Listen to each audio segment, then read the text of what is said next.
So it's time to see the build quality on this DeathAdder V3 Hyperspeed and see whether they've improved something. There's certainly some interesting bits Razer's changed in here, and you definitely want to stick around to see those so you can understand how this is much more improved than the DeathAdder V3 Pro. That certainly had some issues with flex. So you're not sure I am, I'm Beardedbob, been gaming for 35 years, well into gaming mice, modding them, taking them apart, seeing what improvements companies can make, and even showing companies how they really should make mice. So if you're into that kind of stuff, or you want to see me play Valorant as an old man, then you've come to the right channel.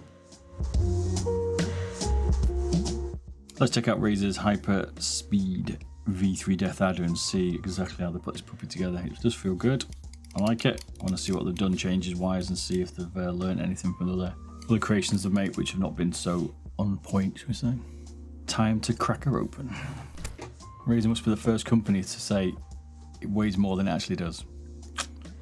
Now, I like the skate straight away because I feel like we can get these off and not destroy them. And that to me is always a win-win. You should get bonus points. Maybe we should do like points for how easy mice are to take apart. I'm not sure how useful that'll be for anyone, but you know what I mean. Definitely lighting out the skate. It's been like Zowie. So Zowie took inspiration from one, the chopping and hacking I've been doing to show them how to take some weight out of their Zowie brick series, but also from Razer. If you look, they did a lot of holes under the skates and stuff, which Razer has started to do in their Viper series. And hello, like so, more holes. See, 2 screws. Not too bad a skater though. Your adhesive's still on it if you want to take them off. Curled up a little bit, but that'll be sit down. Standard size, 0.7mm, pretty normal, nothing too thock.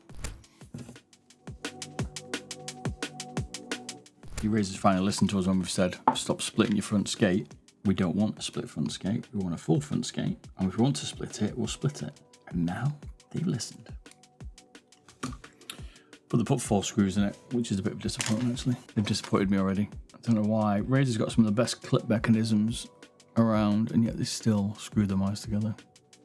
But it is 53 grams, so okay, fair enough.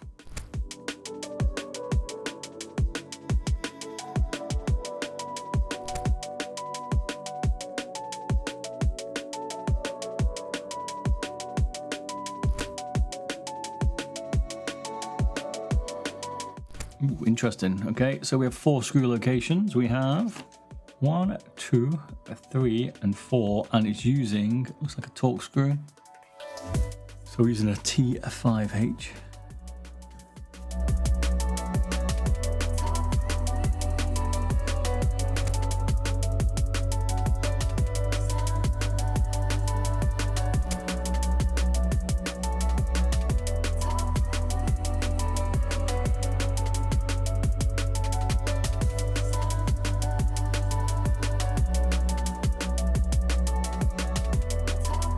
Alright, try and prise this open with a few clips. See, Razer's got good clips. I don't understand why they screw it. So look, right, even without all the 4 screws out here, I can just about get it to ping. So yeah, even with the clips in, look, you can see a little bit of flex, but that's pretty good. I just realised it's got 5 screws. I think it's got 5 in it. There's 1 here as well. That's why it won't open.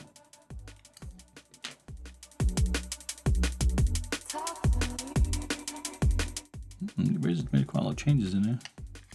Quite a lot of changes. You definitely want to see these. You can even see the drilling around the buttons as well. Going back to screws, baby. I knew it felt better. Still plastic riveted the sides, but Razer is listening.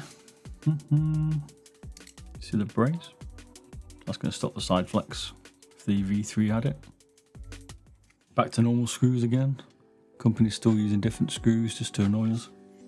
It's a very, very small PCB. I've just seen how small it is actually. It's tiny.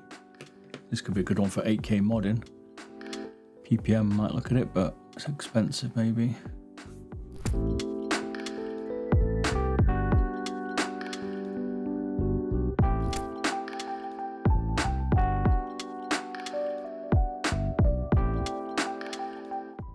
Got a little like strap across the mouse cable, keep it tidy.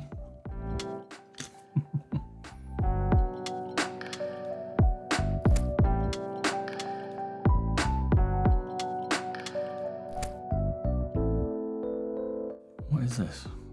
It's 306 milliamp hours. Interesting.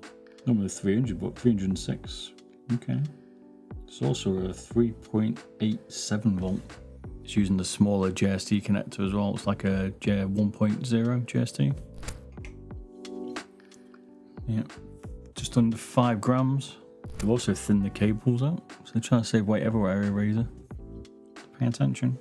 Look how small that PCB is. Holy moly, that's small.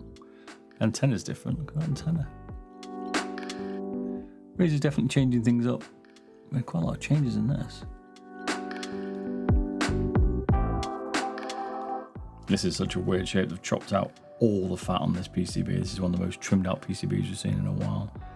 This has got to cost Razer quite a bit to manufacture this, I tell you. They've gone all out on this one. But it's such a weird model to have gone all out on. Do you know what I mean?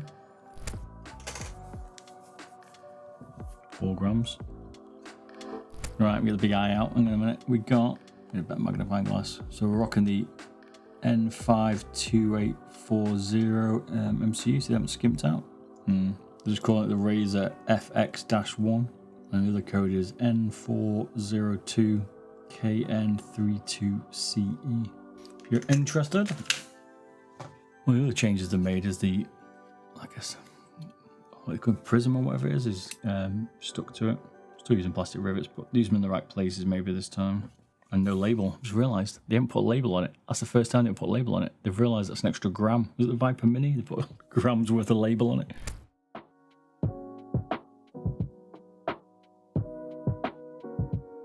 So now we've got to take apart the inner, just underneath bit. Let's say that bar is helping it with the flex now. That'll be about 13 grams out of the base. Not bad. Zowies would be about 20 grams if it was their base. Let's have a look.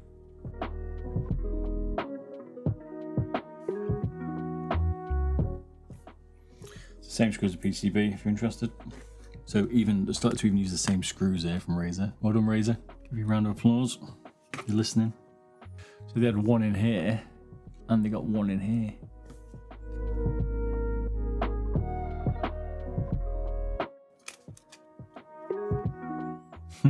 This is interesting. Oh no. They've tricked me. I thought they'd not riveted it, but they have. Kind of half hybrid. Logitech vibes going on here. This is perhaps the only one we've seen with a inner skeleton for a ergo mouse. This is definitely some of Logitech's inspiration.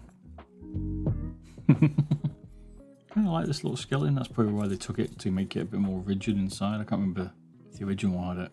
Don't think it did, but that's what they kind of added in. But it's pretty light. By the way, they took the weight out of the inside bits as well, and these braces are good to keep it, stop it from flexing. I mean, there's not much weight you could take out of this. Maybe a little bit here and there, but not bad. They're just tricky because the 4 switches at the back are quite tight. That's what makes it difficult.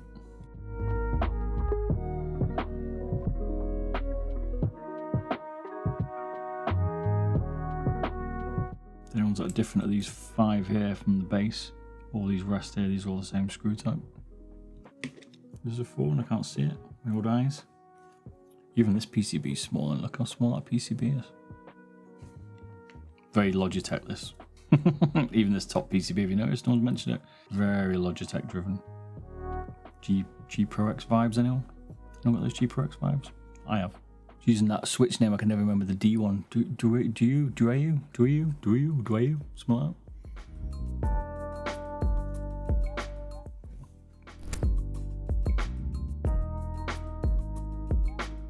Looks like it's just pinned in this corner here. There is this little clip here, you see it? And that is holding in the PCB in this corner.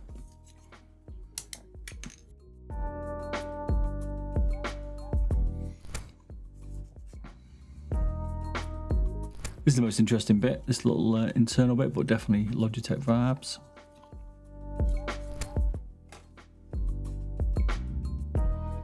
.5 grams, about what we can get out of the G Pro X, I reckon. We need some more exciting scroll wheels. I feel like they're very boring at the minute, I don't know why. And everyone's still using black mice and white mice. We need some more colours, you know what I mean? Got to change your ring.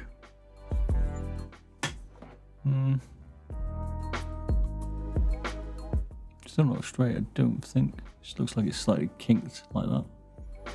Even this PCB's got Logi vibes. So Logi DeathAdder, please release some switches that you can swap out. Look how easy these are to take out. This is how switches should be in mice. Well, yeah, Logitech's made some weird choices in the last year.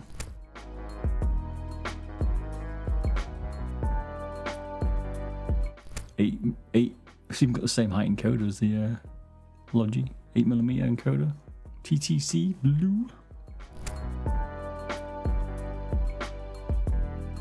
Took some weight out here, I think.